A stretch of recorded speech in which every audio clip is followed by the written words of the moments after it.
जी हाँ मेरे प्यारे दोस्तों, आप बिल्कुल सही सुन रहे हैं। आईपीसी 498A और 125 सीआरपीसी के केस अब कोर्ट के अंदर नहीं चल रहे हैं और नहीं चलने वाले हैं। 1 जुलाई से सब कुछ बदल चुका है, परिवर्तित हो चुका है। तो ये कैसे परिवर्तित हुआ है और पति के लिए कैसे ये खुशी की बात है, इसी की पूरी जानकारी इस वीडियो के अंदर मैं आपको अच्छे से समझाने वाला हूँ। वीडियो बहुत ही महत्वपूर्ण, बहुत ही फायदे का है, पर आपको वीडियो को बिल्कुल अंत तक देखना है। पूरी जानकारी आपके तभी समझ में आएगी। और इस चैनल को अभी तक सब्सक्राइब नहीं करे हैं तो सब्सक्राइब भी कर दीजिए और साथ में बेल आइकन को भी दबा दीजिए। तो चलिए शुरू करते हैं। तो वेलकम दोस्तों, मैं हूं आपको अपने एडवोकेट जितेंद्र। तो दोस्तों सबसे पहले मैं पत्नी की तरफ से जो केस किए जाते हैं, जो 2 हाईलाइटेड केस हैं, उनके बारे में बताने वाला हूं। तो पहला केस है झूठा दहेज का केस और दूसरा केस है मेंटेनेंस का केस। तो यही केस पत्नी सर्वप्रथम करती है जब भी वो पति से अलग होती है और उसको अगर केस करना होता है तो इन दोनों में से ही कोई सा भी एक केस पत्नी करती है या फिर दोनों के दोनों केस है जो पत्नी डाल देती है। तो ये आपको पता है कि पहले आईपीसी 498 सेक्शन हुआ करता था। अगर पत्नी को केस करना था तो पुलिस थाने के अंदर जाती थी और वहां पे जाके वो आईपीसी 498 का केस दर्ज करवा दिया करती थी। पर ये आपको पता है कि 1 जुलाई सन 2024 से आईपीसी 498 नामक जो शब्द है वो पूरी तरह से खत्म हो गया है। 125 सीआरपीसी जो कानून था मेंटेनेंस का, वो भी 1 जुलाई सन 2024 से बदल चुका है। तो सबसे पहले मैं बात करता हूँ आईपीसी 498 की। इसकी जगह जो बीएनएस 85 आया है इसकी झूठे दहेज केस की, यानी कि ये अगर पत्नी केस दर्ज करवाती है तो इसके अंदर पत्नी का ज्यादातर ये आरोप होता है कि मेरे पति ने, पति के घर वाले रिश्तेदार ने, इनने मेरे से डोरी की डिमांड की है, दहेज की डिमांड की है, मेरे से पैसे की डिमांड करते थे, मुझे मारते थे, पीटते थे, मुझे यातनाएं देते थे, मुझे गाली गलौज निकालते थे, मुझे धमकियां देते थे, आए दिन मुझे परेशान करते रहते थे, मुझे मारपीट के इन्होंने घर से बाहर निकाल दिया है, बार बार मेरे से डोरी की डिमांड कर रहे हैं, मेरी जान लेने की भी इन्होंने कोशिश की है।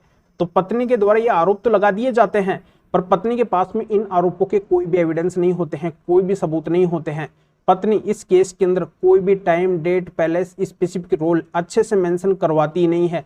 और पत्नी ये सारा इंसिडेंट तो बता देती है कि ऐसा ऐसा उसके साथ में हुआ है, पर वो पत्नी केस दर्ज करवाने के अंदर भी देरी कर देती है। जैसे 1 महीने की भी अगर वो देरी कर देती है तो केस वहीं पे वीक माना जाएगा, कमजोर माना जाएगा कि पत्नी ने फिर सोची समझी साजिश से इतना समय लेके केस दर्ज इसी वजह से करवाया है कि इसका केस ये झूठा है। अगर इसके साथ में गलत होता तो तुरंत कोई ना कोई एक्शन जरूर लेती, तो वो केस आपके ऊपर बिल्कुल भी नहीं चलेगा, वो जड़ से खत्म हो जाएगा। बस इसके लिए आपको क्या करना है, जहां पे भी जिस भी स्टेज के ऊपर एक केस चल रहा है, पुलिस थाने या फिर कोर्ट, कहीं पे भी किसी भी कोर्ट के अंदर मामला चल रहा है, तो वहां पे आपको स्पेशल माननीय सुप्रीम कोर्ट के ऐसे केस के ऊपर आए हुए 10 जजमेंट लगाने हैं।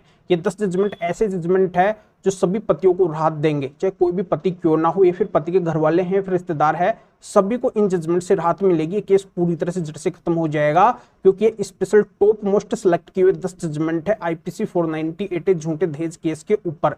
तो अगर आपको ऐसे केस को खत्म करवाना है तो बिना देरी किए आपका केस जहां पे भी चल रहा है वहां पे जाके इन माननीय सुप्रीम कोर्ट के 10 जजमेंट्स को लगा देना और थोड़ा सा वहां पे कन्विंस कर देना, ये केस वहीं पे जड़ से खत्म हो जाएगा। ये जानकारी आपको जल्दी से कोई नहीं देगा, क्योंकि इसके बारे में हर किसी को पता नहीं है, और जिनको पता था वो ऐसे झूठे दहेज केस से, आईपीसी 498 बीएनएस 85 के केस से बरी हो चुके हैं, बाहर निकल चुके हैं, उनके ऊपर भी केस बिल्कुल भी नहीं चल रहा है।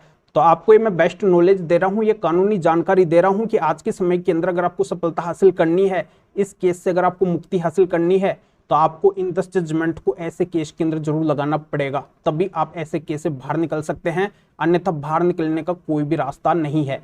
तो दोस्तों जानकारी तो आपके अच्छे समझ में आ गई होगी। अब मैं बात करता हूं 125 सीआरपीसी मेंटेनेंस केस की, बीएनएसएस के सेक्शन 144 के केस की। यानी कि ये एक मेंटेनेंस का केस होता है जो पत्नी के द्वारा दर्ज करवाया जाता है। अगर पत्नी वेल एजुकेटेड है, हाईली क्वालिफाइड है, वो अगर जॉब कर सकती है, जानबूझ के अगर वो जॉब नहीं कर रही है, या फिर वर्तमान के अंदर जॉब कर रही है और वो मेंटेनेंस लेना चाहती है, या फिर मेंटेनेंस लेने के लिए अपनी जॉब को छोड़ देती है, हाथ पे हाथ रख के बैठी रहती है केवल मेंटेनेंस के भरोसे, तो ऐसी पत्नी को कोई भी किसी भी तरीके का मेंटेनेंस नहीं मिलेगा, 1 भी रुपया मेंटेनेंस का नहीं मिलेगा। या फिर वो पत्नी बिना किसी कारण के ही अपने पति से अलग रहती है। अब वो कारण तो कोई भी बता सकती है, पर उन कारणों के अगर पत्नी के पास में कोई भी एविडेंस नहीं है, कोई भी सबूत नहीं है, तो ये माना जाएगा कि वो बिना कारण के ही पति से अलग रह रही है। तो बिना कारण के अलग रहने वाली पत्नी भी अपने पति से किसी भी तरीके की भरण पोषण की राशि नहीं ले सकती है।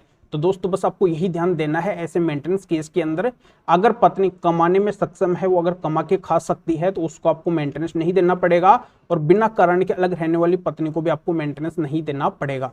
पर अब आपका ये सवाल निकल के आएगा कि सर ये कहना तो आसान है, पर कोर्ट हमारी बात ऐसे मेंटेनेंस केस के अंदर सुनती नहीं है। तो मैं आपको बताना चाहता हूं कि ऐसे मेंटेनेंस केस के अंदर आपको माननीय सुप्रीम कोर्ट और हाई कोर्ट के टॉप मोस्ट सेलेक्ट किए हुए 10 जजमेंट्स लगाने पड़ेंगे। ये 10 जजमेंट्स सभी मेंटेनेंस केस रिलेटेड है। ऐसा अगर पत्नी का ग्राउंड है, जैसा मैं इस वीडियो के अंदर बताया कि अगर पत्नी वेल एजुकेटेड, हाईली क्वालिफाइड और शारीरिक रूप से सक्षम है, खुद कमा के खा सकती है, उसको किसी से भरण पोषण की राशि लेने की जरूरत नहीं है, या फिर वो बिना कारण के अलग रह रही है तो मेंटेनेंस नहीं ले सकती है। तो ऐसा ग्राउंड होने के बावजूद भी अगर आपको मेंटेनेंस देना पड़ रहा है तो ये आपके साथ में गलत हो रहा है। तो आपको मेंटेनेंस नहीं देना पड़ेगा, आपके ऊपर मेंटेनेंस नहीं लगेगा। बस आपको यही करना है कि जहां पे भी आपके ऊपर ऐसा मेंटेनेंस का जो भी केस चल रहा है उसके अंदर जाके आप ये माननीय सुप्रीम कोर्ट और हाई कोर्ट के टॉप मोस्ट सेलेक्ट किए 10 जजमेंट लगा देना, वहां पे थोड़ा कोर्ट को कन्विंस कर देना, बस इसी से आपका काम हो जाएगा। आपको ऐसी पत्नियों को एक भी रुपया भरण पोषण के नाम पे नहीं देना पड़ेगा। तो इस तरीके से आपको सफलता मिलेगी ऐसे झूठे मेंटेनेंस के केस के अंदर। मेंटेनेंस से बचना है तो आपको इन टॉप मोस्ट जजमेंट का सारा जरूर लेना पड़ेगा, अन्यथा मेंटेनेंस से आप बिल्कुल भी नहीं बच सकते हैं। यही एकमात्र आपके पास में रास्ता है मेंटेनेंस से बचने का।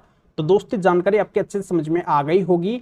अगर आपके ऊपर झूठा दहेज केस IPC 498A, BNS 85 या फिर इनके साथ में अदर कोई भी किसी भी तरीके के सेक्शन चल रहे हैं, या फिर आपकी पत्नी आपके ऊपर 125 CRPC BNSS का सेक्शन 144 या फिर कोई भी किसी भी तरीके का ऐसा मेंटेनेंस का केस चला रखी है, तो इन सबसे बचने के लिए आपको क्या करना है, वहां पे जजमेंट्स का सहारा लेना पड़ेगा। तो दोस्तों जैसा कि मैं इस वीडियो के अंदर आपको बताया कि झूठा दहेज केस आपके ऊपर है, IPC 498 का केस है, BNS 85 का केस है, या फिर इनके साथ में अदर कोई भी सेक्शन है, तो इन सभी से रिलेटेड मेरे पास में टॉप मोस्ट सेलेक्ट किए हुए 10 जजमेंट है, और सभी मेंटेनेंस केस रिलेटेड भी मेरे पास में टॉप मोस्ट सेलेक्ट किए हुए 10 जजमेंट है। तो टोटल 20 जजमेंट है। इनको अगर आप मेरे से लेना चाहते हैं तो इस वीडियो को डिस्क्रिप्शन के अंदर जाइए, या फिर जो स्क्रीन के ऊपर आपको व्हाट्सएप नंबर दिखाई दे रहे हैं, तो इस व्हाट्सएप नंबर के ऊपर भी आप व्हाट्सएप पर मैसेज करके आप बता सकते हैं कि आपको IPC 498A, BNS 85 झूठे दहेज केस और मेंटेनेंस केस रिलेटेड इन 20 जजमेंट की जरूरत है। तो मेरा असिस्टेंट आपको व्हाट्सएप पर रिप्लाई देगा, आपको प्रोसीजर बताएगा, और फिर आपके व्हाट्सएप पे ही इन महत्वपूर्ण 20 जजमेंट की PDF कॉपी भेज देगा, जिनको आप निकलवा के ऐसा जो भी संबंधित केस है उसके अंदर लगा कर पूरी तरह से फायदा उठा सकते हैं। या आप इस मैटर में या फिर और किसी भी कानूनी मैटर में कानून के बारे में मेरे से अधिक जानकारी लेना चाहते हैं, मेरे से फोन पर भी बात करना चाहते हैं, तो भी आप इस व्हाट्सएप नंबर के ऊपर व्हाट्सएप पर मैसेज करके अपॉइंटमेंट बुक करवा के डायरेक्ट आप मेरे से फोन पर भी बात कर सकते हैं। तो दोस्तों जानकारी आपके अच्छे समझ में आ गई होगी। आपके पक्ष के अंदर यानी कि पुरुषों यानी कि पतियों के पक्ष के अंदर कानून तो पता नहीं कब बनेंगे, पर अगर वर्तमान के अंदर आपको फायदा उठाना है, अपने पक्ष के अंदर अगर रिजल्ट लेना है, तो एकमात्र सारा है ये जजमेंट से, टॉप मोस्ट जजमेंट से ही आपको सफलता मिलेगी। तो अभी आप इस वीडियो को लाइक भी करें और शेयर भी करें, जो उन लोगों को भी इस कानूनी प्रोसीजर का पता चल सके, वो भी अवेयर हो सके, वो भी ऐसे झूठे केसों से तत्काल बच सके, फायदा उठा सके। तो फिर आगे मिलेंगे आपसे न्यू टॉपिक के साथ में। आप सभी का बहुत बहुत धन्यवाद।